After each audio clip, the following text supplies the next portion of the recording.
Na década de 1890, ela insistiu que não fizesse mais planos de expansão.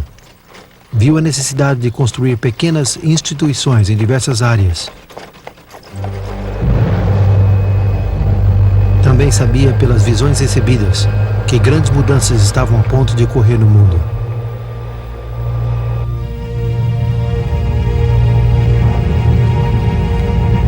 Em 1890, ela tinha escrito sobre os futuros conflitos por todos os lados, com o naufrágio de milhares de navios e a destruição de forças navais.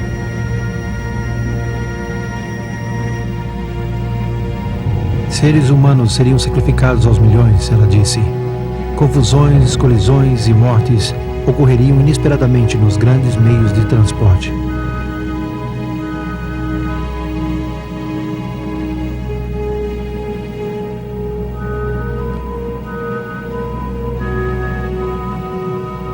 Lembremos-nos que em 1890, uma guerra mundial era inconcebível.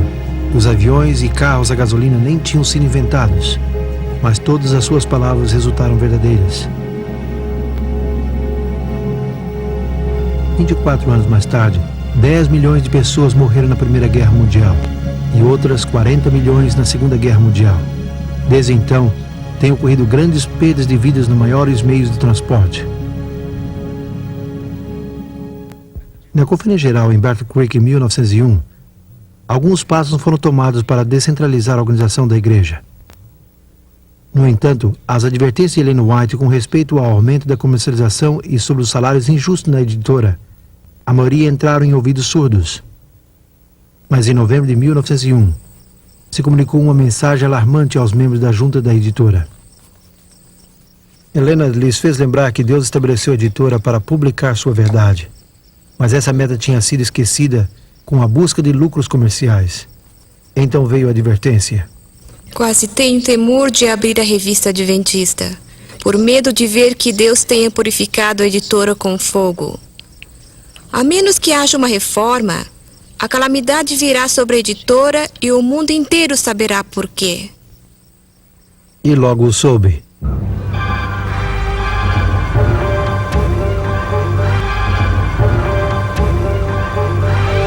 Na noite de 30 de dezembro de 1902, o edifício principal da editora foi reduzido a cinzas.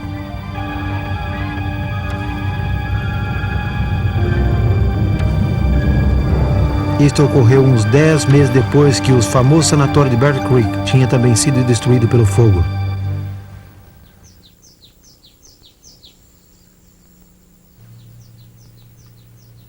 Desde Califórnia, quando Ellen White recebeu a notícia do incêndio, ela escreveu aos líderes de Battle Creek, expressando a sua profunda tristeza pela grande perda que a igreja tinha sofrido. Não estou surpreendida por essa triste notícia, pois nas visões da noite vi um anjo de pé sobre Battle Creek com uma espada de fogo. Uma vez, durante o dia, enquanto escrevia com a pena, perdi o conhecimento. E pareceu como que essa espada de fogo fosse primeiro numa direção e logo noutra. Uma catástrofe parecia seguir a outra, porque Deus tinha sido desonrado por homens que planejaram exaltar a si mesmos. Nos meses seguintes, a igreja teve a oportunidade de pensar seriamente nos desastrosos incêndios e suas causas. Rapidamente, os líderes editoriais tomaram a decisão de nunca mais publicar trabalhos comerciais e também de mudar as oficinas centrais da igreja de Battle Creek para Washington, D.C.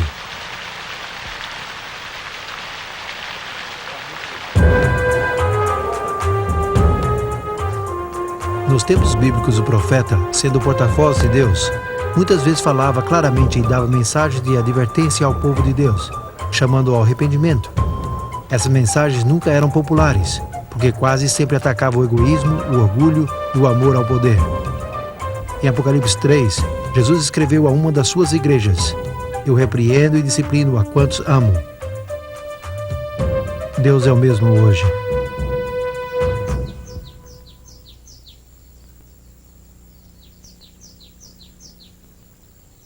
Através de Ellen White, sua mensageira moderna, Deus também advertiu e apelou não somente aos líderes ao arrependimento, mas também os indivíduos. Stephen Smith e sua família aceitaram a mensagem adventista em 1850 e adoraram a Deus junto com os que guardam o sábado aqui em Washington, Nova Hampshire. No entanto, pouco depois, Smith caiu sob a influência do que se chamava a Nova Luz e começou a pregar suas ideias. Ele tornou-se ofensivo e crítico da liderança da igreja, especialmente de Jaime e Ellen White. No fim de 1851, o nome Smith foi retirado da igreja com relutância, por causa de suas ideias discordantes e mordazes. Ele gastou os 30 anos seguintes unindo-se a diferentes grupos rebeldes, e apesar de receber advertências concernentes às doutrinas sem fundamento que esses grupos ensinavam, ele não sentiu necessidade de conselhos. Mas Deus ainda o amava. E numa visão ele revelou a vida e o futuro de Stephen Smith e Ellen White. No fim de 1850, Helena escreveu o que lhe tinha sido mostrado e concluiu com um chamado para que ele voltasse a Deus. Quando Smith recebeu a carta, se zangou e declarou que não queria nenhum testemunho de Ellen White. Guardou a carta no baú e se esqueceu dela. Nesse meio tempo, Smith seguiu com seu crítico hábito. Um amigo disse que ele tinha a língua mais maldosa e fulminante que ele conhecia. E desse jeito ele desperdiçou os que poderiam ter sido os melhores anos de sua vida. Então, em 1884, sucedeu que ele recolheu uma cópia do jornal da igreja, a revista do Advento e da proclamação do sábado. Seus olhos viram um artigo de Ellen White. Ao lê-lo, ele se impressionou com a verdade. Com o passar das semanas, continuou lendo a revista, e a sua família e amigos notaram uma mudança gradual em suas atitudes, mordazes e desagradáveis para com a igreja e seus líderes.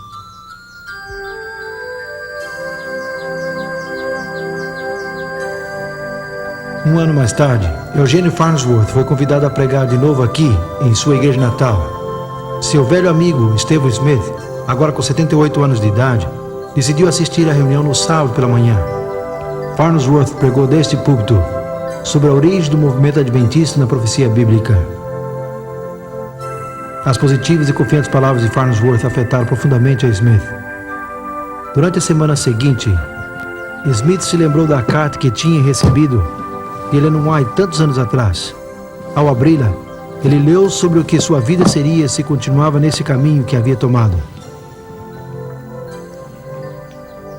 No entanto, o que tinha sido uma predição, quando a carta foi escrita, era agora uma história. Sua história, um registro de como ele havia vivido por causa de não mudar os seus hábitos.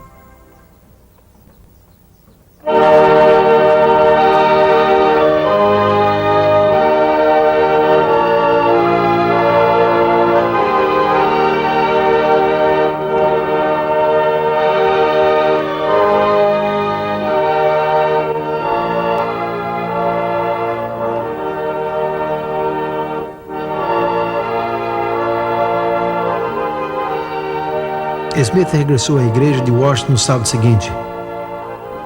Farnsworth, que ainda não sabia nada sobre essa experiência, tinha preparado um sermão sobre o dom de profecia na igreja adventista.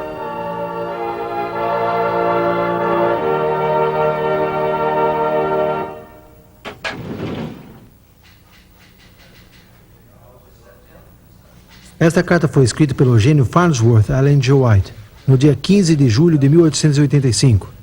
Pouco tempo depois dele pregar seu sermão na igreja de Washington.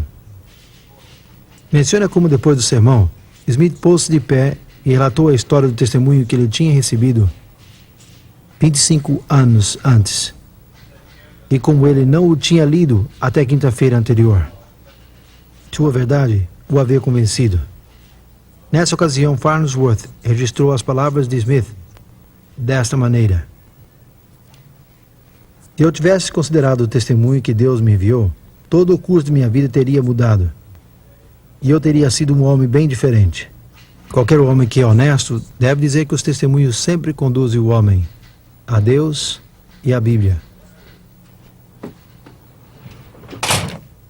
Profundas palavras de um de seus piores ex-críticos.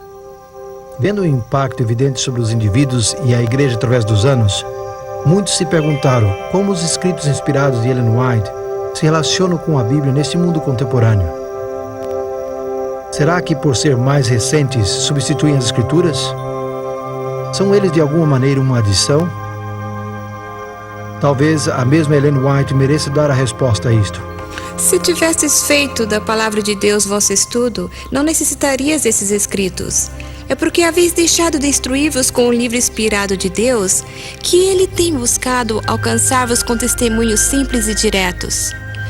Não intentam dar nova luz, senão impressionar vividamente o coração com as verdades de inspiração já reveladas. Porque se tem prestado pouca atenção à Bíblia, o Senhor tem enviado uma luz menor para guiar homens e mulheres à luz maior.